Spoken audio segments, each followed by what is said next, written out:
Every day, we build the world around us. But who's checking in on us? Welcome to Built For Us. It's a brand new podcast. Built by construction workers for construction workers. It's our own honest space. There's no scripts, there's no suits. It's just Real talk about mental health, stress, And showing up for each other. Welcome back to Built For Us podcast by construction workers for construction workers. I am joined today by Craig. Yes, and we're talking about what we're talking about today, Craig. Today we are talking about burnout because it's something that affects every single one of us, and we just deal with things in different ways. Definitely, absolutely, definitely. Obviously, a spot on. Every single person, don't care who you are, have all suffered with burnout. It's part of life, but we all do it. So how do we deal with it? How can we spot the signs? And how can we prevent it in the future? So you tell me a little bit about one of your many, many burnouts, should I say, Craig? I think for me, it's when you get to that stage that you just keep working and working and working, and then the stress gets on top of you and you need to take time off work, and it's not advised, put it that way. It's certainly a hard thing to deal with, and it's something that is on the increase in the UK, with a lot of people having to take time off of work due to excessive stress and burnout. Totally agree. Totally agree. For me, I was thinking about this, and for me on my last job, obviously my last job was working for Volkswagen and as a salesman, and it's a very quick environment. And towards the end of my career with Volkswagen, I would be having my dinner at like 3:30, 4 o'clock, like an hour and a half before I'm leaving. And I would skip my medication at 12 o'clock because I'm just too busy. And then it became a pattern for a whole year in 21. I did this regularly when I burnt myself out. And every 3 months I ended up in hospital. Every 3 months in 2021, all because I thought, no, it's got to be done. I've got to get it done. And don't forget as well, pressures from people above. We all know about the stresses and the pressures and the deadlines. No, James, them cars have got to be delivered. I know, but I've got to deliver 10 cars in 2 days. I'm sure you'll do it. What? Really? For a few £100? You're going to put me through that? Fuming. But it's from the... you have to do it. You have to do it. I think that's the thing, James, that it doesn't matter where you're from, what your background is. I think we're always trying to impress people. Same as when we're kids, we grow up and it's, so dance, show me that new song that you can sing, show me the goals you can score. It's impress people. So we always think to ourselves, I need to impress everybody. I don't think it impresses anybody, people working through their tea breaks. Do you know, if I see any of the guys working through their tea breaks, I'll make sure that, you know, that they're going on it, whether they like to or not. Do you know, that's your health and well-being is the most important thing on the job. There's no point in there being 100 angry, hungry men. Do you know, it's pointless. Do you know, it just ends up, you put that off, next thing you're compromising on safety. If you can compromise on your own health, then the next thing to come is your safety. So it's the two of them have got to go hand in hand. You can't expect to be 100% safe and 100% healthy, do you know, if you're skipping your meals and your breaks. Correct. Two things on it. Let's obviously do yours is a building site. So 2 things on a building site should be number one, and obviously number two, but they're both on a level in my eyes and on yours, is safety and mental health and well-being. They come together. I don't even know why they're split. They come together because they both have a massive impact and detriment, not just to the person, but to others as well. It's so important. Now, when I burnt out, obviously my background's not, it is construction, but years and years and years ago. But for me working, I mean, when the burnout would come, we'd just keep going. And then I would burn out and be in hospital. I'd be off for a month then. So they'd lost me for a month. Yeah. Instead of losing me for an hour here and an hour there because I needed to do my medication, just take myself away. But then the feelings of very low, the self-doubt. See, I told you I'm not very good at this job. All the self-doubt would creep in, crying, in a way not getting paid because you're not really in work, selling or. And it was all those feelings of emotion, of negativeness. It's not good, all because you try to impress, like you say. Yeah. But do you think that is something, James, that most people that will be listening to this, there's either a pressure to work through your tea breaks, or there's that extra pressure of maybe doing a bit of overtime, because you know yourself, overtime, if I go out and do overtime on a Saturday or a Sunday, generally it's a half day, but you're paid the shift, so it's something it's great. And I think a lot of the guys that, especially in the construction industry, they're more inclined to want to do the Saturdays, Sundays, because time and a half, double time, but it's at the detriment to your own health, because you're looking at it to say, well, if I do this, then I'm going to get extra money, then possibly myself, the missus, we can get away for the weekend, or I could buy the kids their school clothes, or Christmas is coming up, I can pay for extra Christmas presents. But again, it's just us putting ourselves last, which is always what we do. Do you know, as men, you know yourself, it's what we do. We put ourselves last. We go out early doors, we come home late. Yeah. You know, we're out in the rain. It's just the way that we are. It's the way we're conditioned.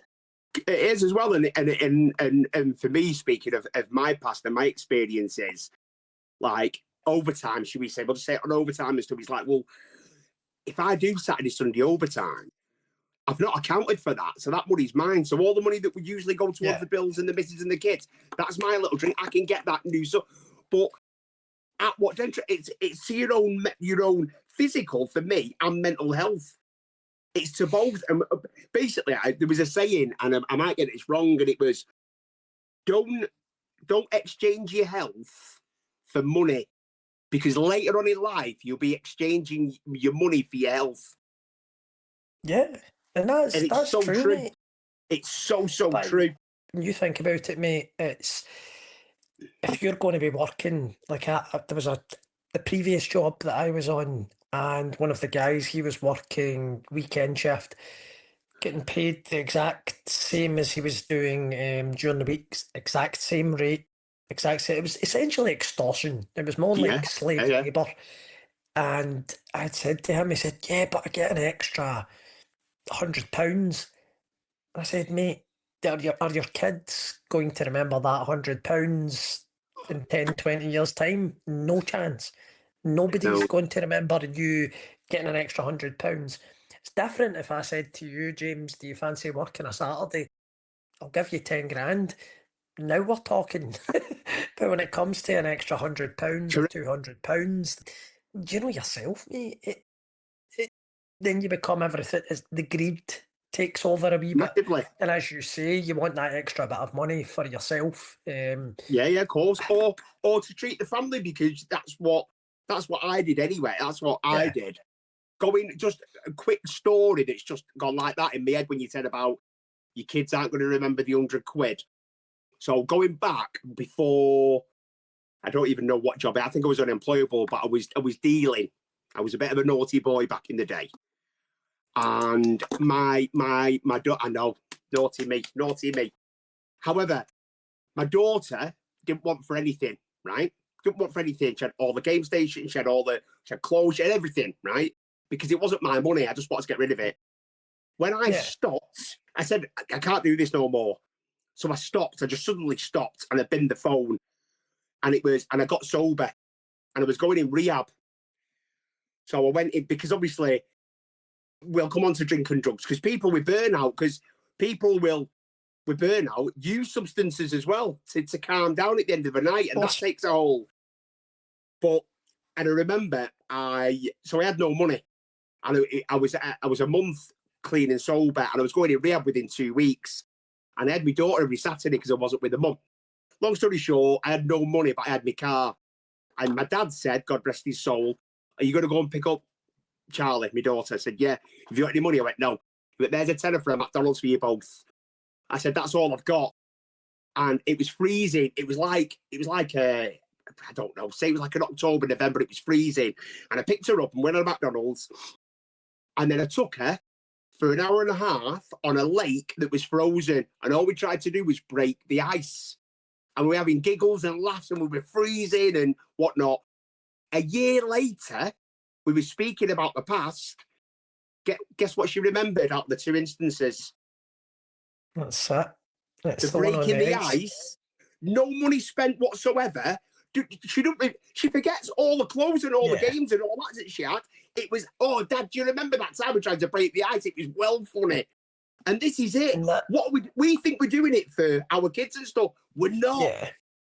They don't want that. Without going too far off topic, that's something I've started to do with the kids, is when it comes to a birthday or a Christmas, I tend to go away with the kids. I think we spoke about this previously, but I like to take the kids away because they won't remember that you bought them the newest trainers. They won't remember that you bought them a nice watch, but they will remember their dad taking them to Edinburgh, taking them to Manchester for the football, or taking them to London. That's the things that the kids will remember.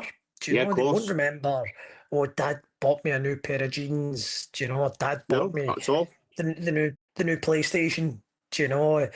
I could have showed my age and said, oh, and buy me the new record or whatever that's out. Do you know? Yeah. I couldn't even tell you the last number one that I heard, but that's me showing my age. If they still do that rubbish anymore. Yeah, they do. But it's true, and of course it is. The only people that will remember you working your overtime is you. Your kids won't see you. Nobody will see you. Your missus won't see you. Your kids won't see you. The only person that's going to remember that overtime is you. And you've got nothing to show for it, mate. And generally, it's okay for guys like us that have recovered to say, yeah, I took that £100 or £200, whatever it may be, and I spent it on the kids and I did this and that. But unfortunately, a lot of the listeners and a lot of the people that are in construction, they work that extra overtime for an extra couple of bags. They work that overtime for the drink, the gambling. I only need to go out until 2:00 this afternoon, but when I get that, that's double time. And then, do you know, that pays for maybe 3 for £100, and then that pays for an extra couple of pints. And do you know, I can put £50 on that coupon rather than putting a tenner. Do you know, you're saying, right, £50, 3 favourites, bang, and it snowballs. Do you know, and a lot of people. It does, because it all goes to burnout. As we were saying about burnout, it's not just working burnout, working through tea breaks. It's then going home, chilling out, maybe a couple of joints, a few glasses of wine. It might turn into something else. People that work away in construction go back to a room. So what do? They have a few beers, they have a 0.5, and they get on the phone gambling. But then they're up till 2, 3 o'clock in the morning. So this is massive burnout as well. And it's a cycle for 5 days. So let me ask you this then, Craig. How would you acknowledge it in yourself? I think I would see, if it was the typical signs, you notice that you're not yourself. Do you know, you're being, I think when you look at it, when you say depression, anxiety, burnout, a lot of these things, that the main triggers for me is when I notice that I'm being a bit crabbit. Do you know, I'm being a bit, for English listeners, I'm a bit angrier. Do you know, you notice that your personality's changed. You're not the usual jovial Jack the Lad. You're starting to get a wee bit angry. Your fuse, rather than being that size, your fuse is a short fuse. you notice that you don't take any pleasure in the things that you usually enjoy. Yeah, Do you yeah. know, whether that's going to concerts, whether that's going to the football, whatever it may be, Yeah. you almost become introverted. Do you know? And same with everything. You always think that it's only you. It's only you that suffers from burnout, and the way that we are conditioned as well is guys from Manchester, England, Scotland, Wales, Northern Ireland, wherever it may be. We are conditioned that don't you dare speak up. What do you mean you're tired? How could you be tired? Doctors in the NHS are working 2 days straight. Yeah. What gives you the right to be tired, James? Do you know? And that is a stigma that we really need to do away with, because you and I have spoken about this before. It's presenteeism costing companies 3.7 times more than absenteeism. Guys Yeah. just taking the day off Yeah. is actually more cost efficient for a business than, do you know, just saying, listen, I'm having a really bad day, I need to take the day off, I'm feeling burnt out. You've had me working 3 weeks and getting a week off. Do you know, by the time that 3 weeks is finished, you're just ready. You're ready to Yeah. just go on either a bender or something worse. Yeah, something even worse. Because obviously I'm quite poorly anyway. How I would acknowledge me is I would start getting poorly, because what happens is, for me, is, and with anyone, when we get stressed, which we do through burnout, it shuts off people's immune system, because it releases the cortisol, which shuts off the immune system. Well, of course, if I've not got much of an immune system anyway, but if it shuts it off, and then I start getting poorly. So that's how I sort of knew, apart from being tired, but I just cracked on. I've had good people at work. I've had 2 good managers that saw it before I did. And one of them, I remember, great guy, still good friends with him now. And I came in, it was a Thursday. And it was like dinner time. And he went, James, are you okay? I went, no. I said, he went, no. I said, yeah, I'm all right. He went, you look tired. And I went, yeah, I am. He went, you do, mate, you've worked really, you look. I said, I am. He went, have you got anything on this weekend? I went, no. He went, right, come back in on Tuesday. I went, I'm sorry, what? He went, go and have a long weekend off, Friday, Saturday, Sunday, Monday, and I'll see you Tuesday. I went, really? He went, yeah, all paid. See you later.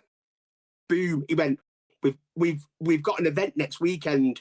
Can you sell me 10 cars in 3 days? I went, no problem at all.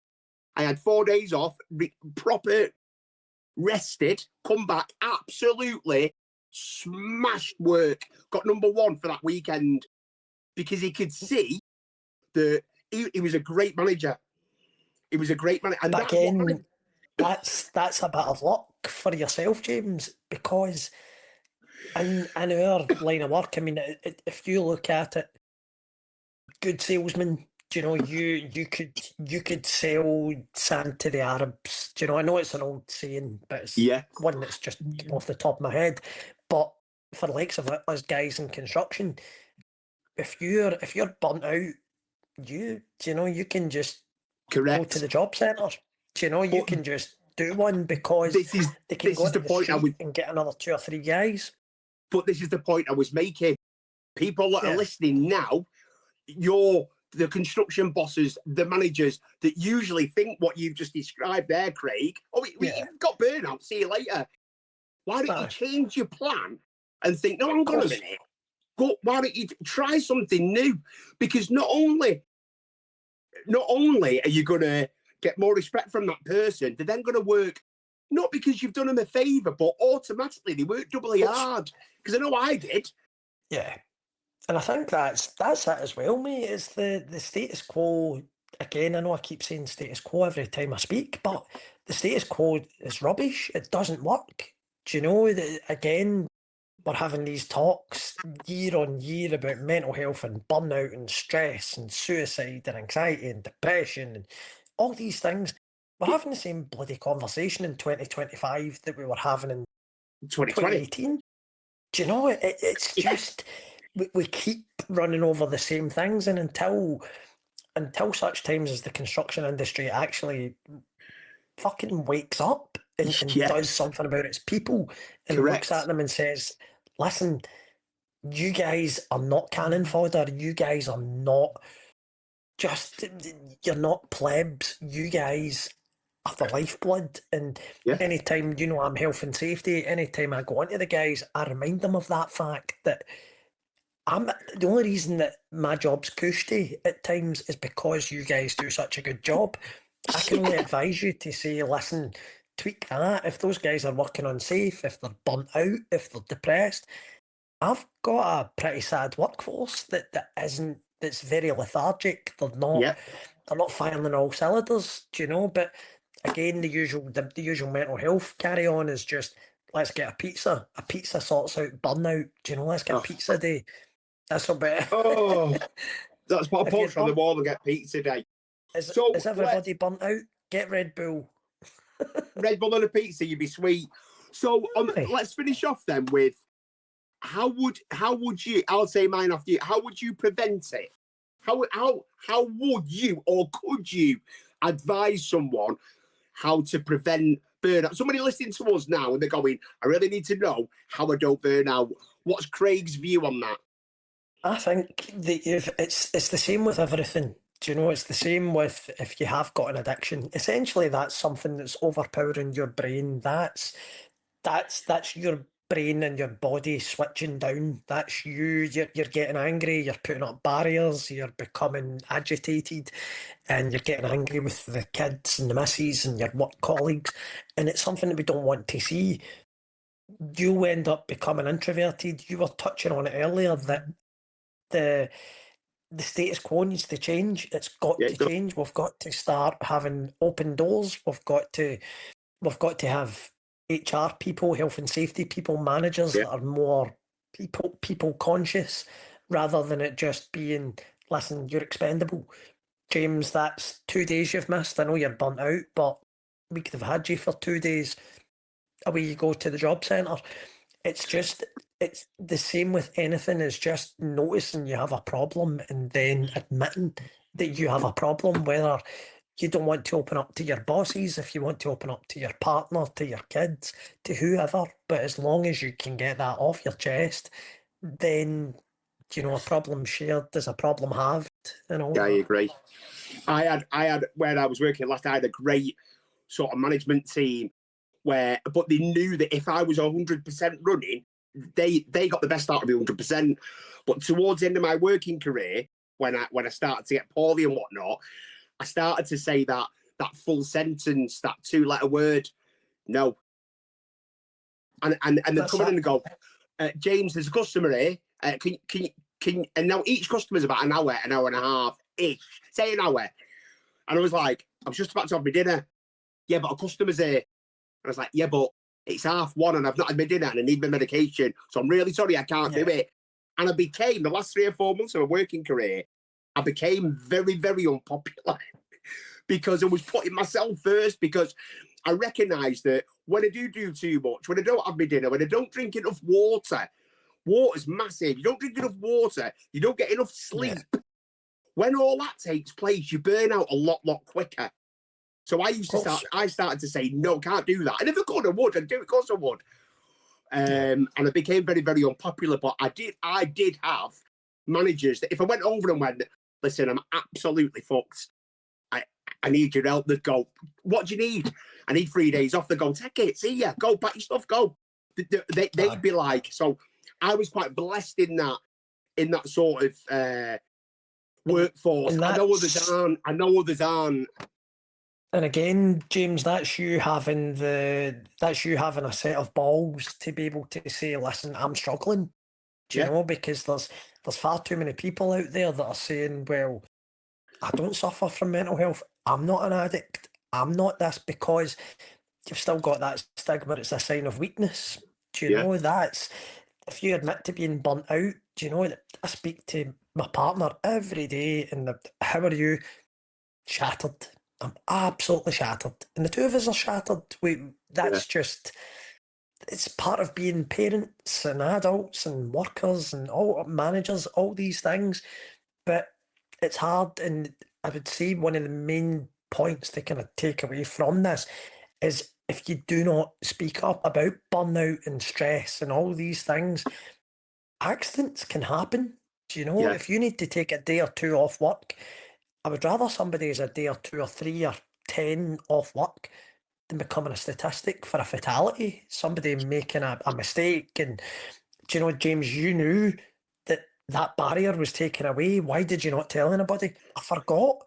Do you know, because you've got a million and one So things I'm in really your sorry. head. I didn't think. It's- Well, why didn't you think?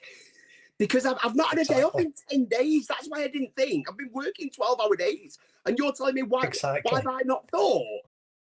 And you imagine taking that to a fatal accident inquiry when you say, oh, I was tired. I'm sorry, I'm an adult, I'm tired. And they go, that's great, Mr. Payton. Put these handcuffs on, just jump in that Yeah. cell. Yeah. Yeah, so true. Craig, it's been mega, as always. As always. And yeah, listen, thanks everyone for watching Built for Us podcast by construction workers, for construction workers. Craig, thank you so much. Cheers, mate. Thanks for viewing this episode. We really appreciate your support. Remember, follow us, subscribe, share with a mate, join us live. Built for Us. Let's build something stronger together.